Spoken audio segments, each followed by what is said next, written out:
Hey everyone, I'm gonna make another video today. I'm off work. It's another beautiful day down here in Central Florida. It's getting warm, so I bought a used mower again. I bought another John Deere. I am a John Deere mechanic. So I'm gonna show you things to look out for. This is gonna be on a E130. Very similar to the D130. Very similar to the newer models now are the S models. This is a 2018 E130. I got a pretty good deal on it. It's in pretty decent shape. And what I'm going to do is kind of just go over all the things that I've seen come in the shop with these things. They're pretty good machines. I would recommend, we always recommend at the dealer to get something at least 130 or above, whether it be E or a D or an S.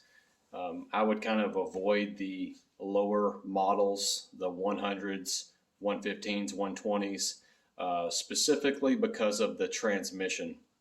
They have a plastic transmission, and it's the type where you have to shift from neutral to forward or to reverse, and they will break. And to fix it, it will cost more than what you paid for after parts and labor. It might cost more than what you paid for the mower new. So I would avoid those. But real quick, I'm going to go over everything on this mower. If you are going to buy a used mower, look at things to look for and things you want to definitely see in case you want to avoid a particular mower. So let's get started. And real quick, I want to thank all my new subscribers. I'm very flattered. I've been getting more subscribers. I want to thank you. I hope you'll give a thumbs up. I hope you'll subscribe. I try to reply to all the comments. If I haven't, I'm sorry, I'll get to you. But so let's get started on this thing. All right, so here's my E130. Got a pretty good deal on it. Has a couple issues going on, nothing major. Got a cool little bumper here, not very common. This is a common issue. I don't know if people just hit something or what, but I'll show you how to fix that. I'm going to go over a lot of things. I'm going to show you the easy way to remove the deck, inspect the deck. This one actually has the easy change oil filter. Sounds great. It's not. I'm going to get to that in a moment. And just things to look out for if you're going to buy this used. But overall, this is pretty much a pretty good mower. I think this is a 40, I don't know what size deck this is. I usually work on most of the commercial mowers. This does have a mulching thing on the side. It's got the mulching blades where it's not going to shoot. It's going to just chop up the grass clippings more so you don't have a discharge chute on the side. It's kind of just an option. I'm going to show you if you're having starting problems, moving problems, just all the little things. These are pretty good machines, pretty easy to work on, but they do require some maintenance, and people neglect the maintenance.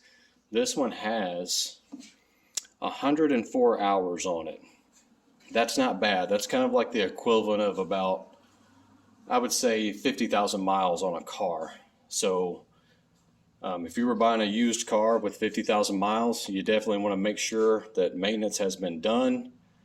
You might be running into some problems if not, but overall, you're probably not going to have many issues.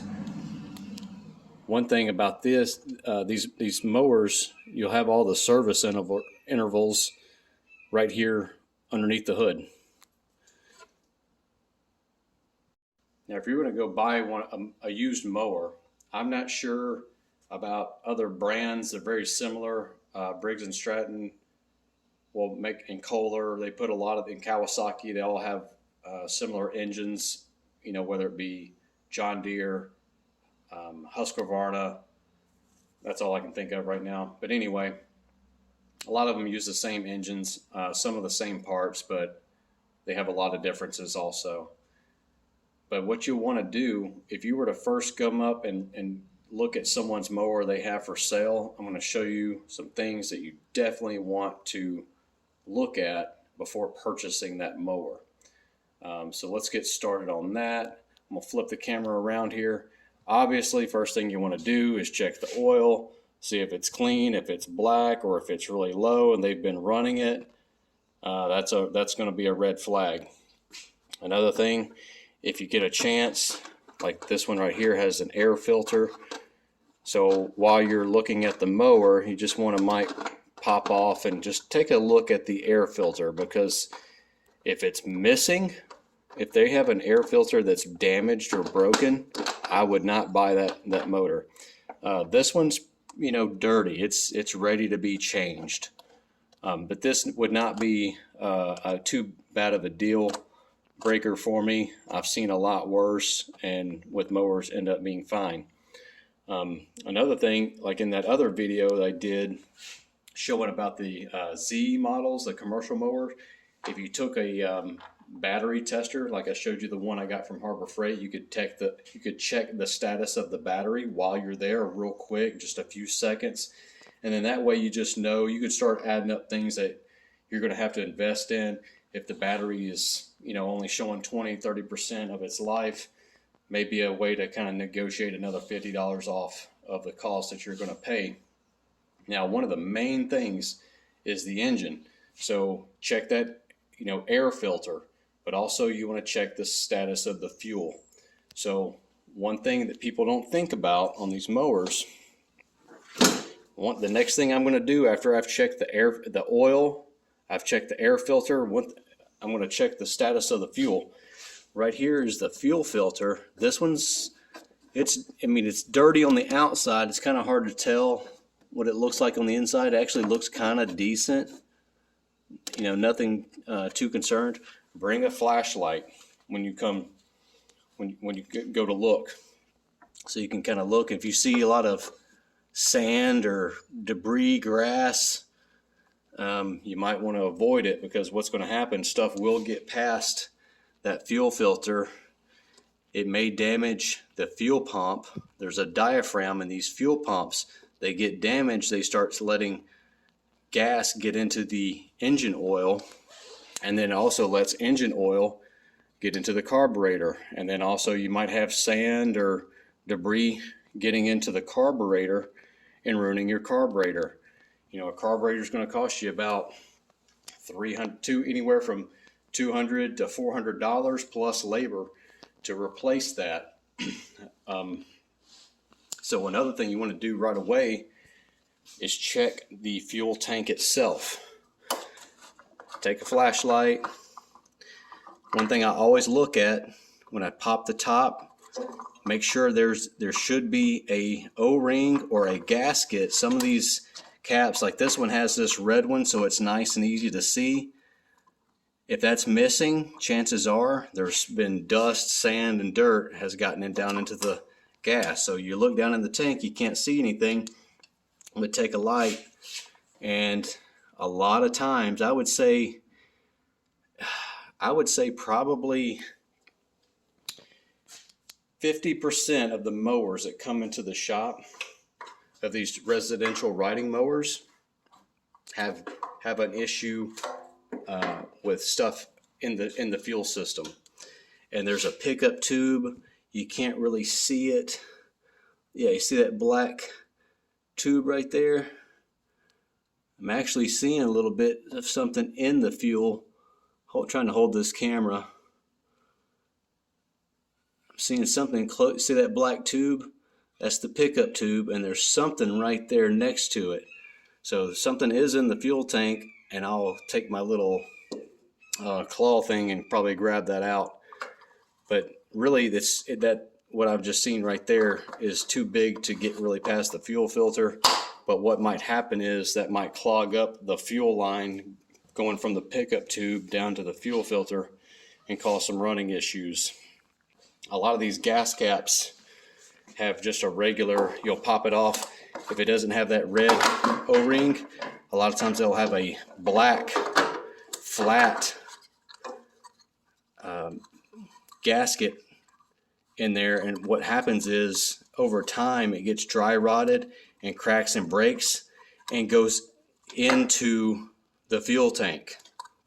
And oftentimes I'll see the old gasket inside of the fuel tank, as well as bugs and ants, and I've seen everything that you can imagine. Grass, so because when you're cutting the grass, like all this stuff right here that's accumulating just from all this, the constant cutting, it gets down into the gas tank. Next thing you know, you've ruined your fuel pump, you've ruined your carburetor, then you've ruined your engine. So that's definitely one thing you want to look for. The next thing, if that's all good, you've checked the oil, air filter looks decent. Once you crank it up, and how does it sound? If you have a knocking noise, a hard like ticking noise, that could be the ticking noise. Could be the valves need to be adjusted, and you can look at the service interval on this particular unit. You have to adjust the valves every. It's either usually every 100 hours or every 200 hours, and it's not a big deal.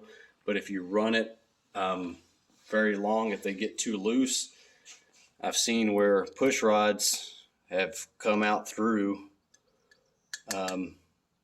the valve cover gasket here, because you got the rocker arms right there. They get loose, and it really causes a lot of expensive damage. Another thing, whether you got a new one or a used one, if you're having problems with it cranking up, and the battery's good, a lot of times, like this one here, it's loose.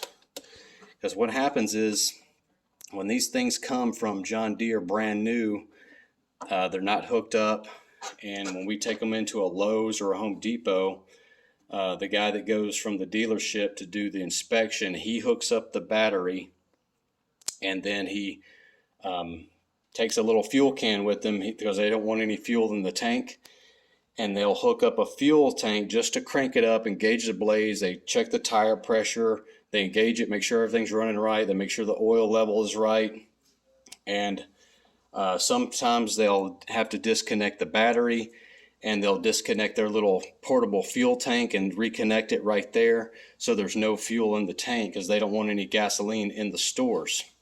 So then when the service or the employees at the Lowe's or Home Depot go to put these back on, they don't have the proper tools, they're not mechanically inclined, they don't know, they don't care.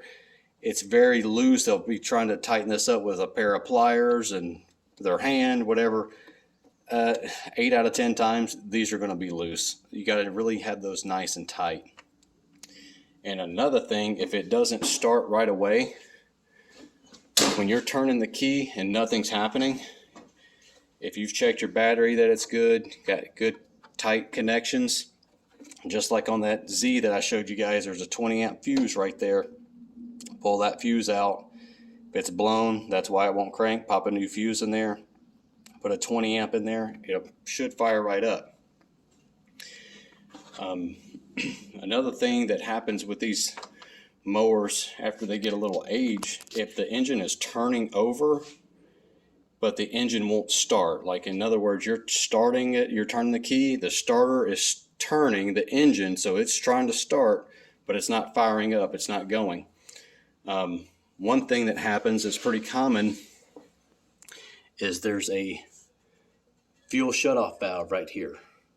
All right, so if you turn the key, you should hear it click or tick. Oftentimes I'll just put my finger here, I'll turn the key, and I'll hear it or I'll feel it.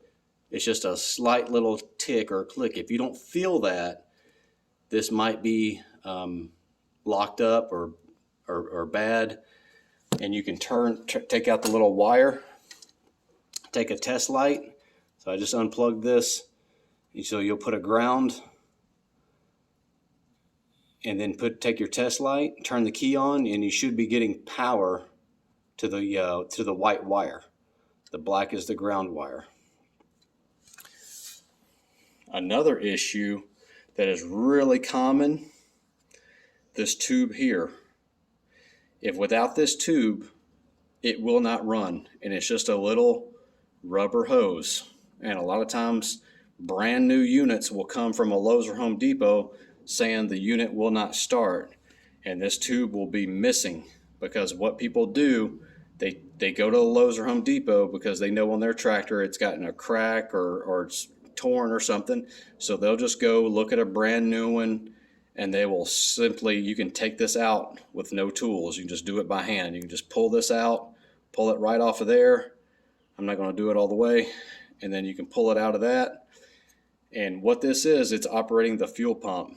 It's using the vacuum pressure from on the crankcase to operate the fuel pump, to start sucking the fuel from the fuel tank and push it towards the carburetor. And without this, if it even has just a hairline crack in it to where it's not being able to create the vacuum pressure, it will not run.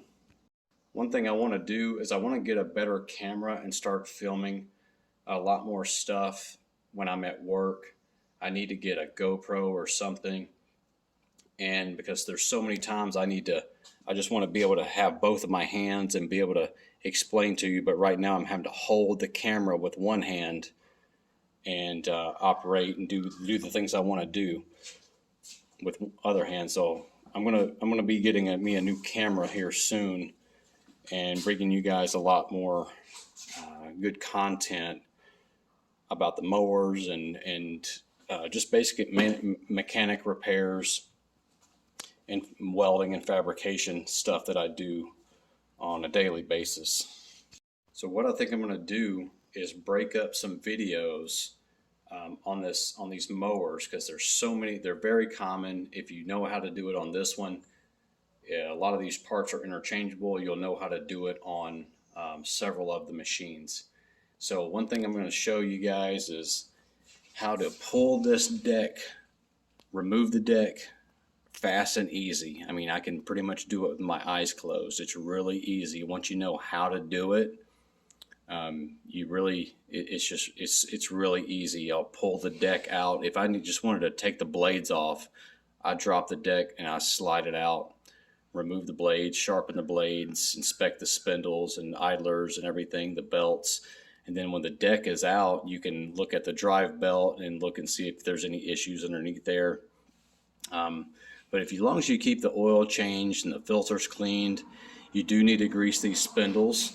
That's why they have these little cutouts here on the plastic. I'm going to drop this deck. I'm probably going to make another video about dropping the deck and greasing the spindles. These covers do need to be on here. They help keep the belt on the idlers. I mean on the spindle pulleys there. But I'm going to show you guys that. I'm going to take this hood off and show you how there's some really weird things about the headlights that people don't know, because there is a screw hidden behind this decal that people don't know, and they break it all the time because they start getting frustrated. They remove the obvious things and then they don't realize that there's a screw right behind this decal. It's kind of weird. So we see that all the time. Actually, tomorrow I got to replace a lady's hood, this black piece, because I guess her husband or something got frustrated and he thought he had it loose and he just pulled it out and he broke everything. And the unit only has a few hours on it, so they want it to look new again. And another thing, like I mentioned before, I'll do another video on this easy change oil filter. I'm going to go ahead and tell you why I don't like these. To replace this, it's $49.95. It's almost $50 for the oil filter. It does have some oil in it. So the whole gimmick here, or selling point, is that it's an easy job for the weekend warrior. He can just take this filter off, buy a filter off the shelf at Lowe's or Home Depot, take this off, put a new one on that has the oil in it, and go. The bad thing is, like, one, it costs $50. And the main thing is, it only changes about a third of the oil. Now this unit only holds about a little bit over 2 quarts, not quite 2.5. When you change this out, every time I've done it, you have to add more oil to it. So now you're looking at, and it's usually about a quart, because for some reason the ones you get off the shelf aren't full.